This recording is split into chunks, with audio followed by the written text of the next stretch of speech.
നിതിൻ രാജിൻ്റെ ആത്മഹത്യയുമായി ബന്ധപ്പെട്ട് കേരളം എന്താണോ ഇക്കാര്യത്തിൽ ആവശ്യപ്പെടുന്നത്, കേരളത്തിലെ മുഴുവൻ ജനങ്ങളും മുഴുവൻ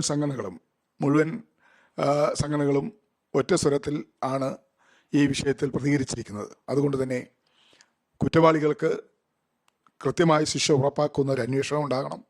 ഇതിനി കേരളം പോലൊരു സംസ്ഥാനത്ത് ആവർത്തിക്കാതിരിക്കാൻ നടപടി ഉണ്ടാകണം എന്നാണ് എനിക്ക് അഭ്യർത്ഥിക്കുവാനുള്ളത്. എല്ലാ പാർട്ടികളും നാളത്തെ സമരപരിപാടിയിൽ പിന്തുണ കൊടുക്കണമെന്നുള്ള അഭ്യർത്ഥനയാണ് എനിക്കുള്ളത്. അല്ല, ഔദ്യോഗികമായി അങ്ങനെ ഒരു തീരുമാനം എടുത്തിട്ടില്ല. പക്ഷേ എല്ലാവരുടെയും പിന്തുണയോടുകൂടിയായിരിക്കും ഈ ഹർത്താൽ പോകുന്നതെന്നാണ് ഞാൻ വിശ്വസിക്കുന്നത്.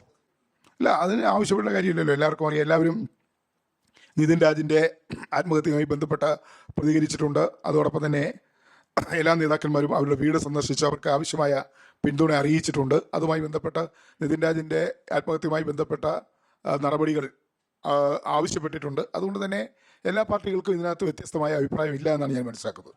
ഇല്ല, ഔദ്യോഗിക പ്രഖ്യാപനം നടത്തേണ്ട കാര്യമില്ലല്ലോ. എല്ലാവരും നിതിൻ രാജിൻ്റെ ആത്മഹത്യയുമായി ബന്ധപ്പെട്ട വിഷയത്തിൽ എല്ലാവരും ഒരേ സ്വരത്തിലാണ് സംസാരിച്ചിട്ടുള്ളത്. എല്ലാവർക്കും പറഞ്ഞിട്ടുള്ളത് എന്താണ്? ശക്തമായ നടപടി ഉണ്ടാകണമെന്നാണ്. നാളെ പ്രഖ്യാപിച്ചുള്ള ഹർത്താൽ അത് ഏതാണ്ട് 58ഓളം പട്ടികജാതി സംഘടനകൾ ആഹ്വാനം ചെയ്തുള്ള ഹർത്താലാണ്. ആ ഹർത്താൽ അവർ കൂടിയാലോചിച്ച് പ്രഖ്യാപിച്ചിരിക്കുന്നതാണ്. അതിൽ സഹകരിക്കുന്നവർ തീർച്ചയായും എല്ലാ പാർട്ടികളും ഉണ്ടാകുമെന്നാണ് ഞാൻ കരുതുന്നത്.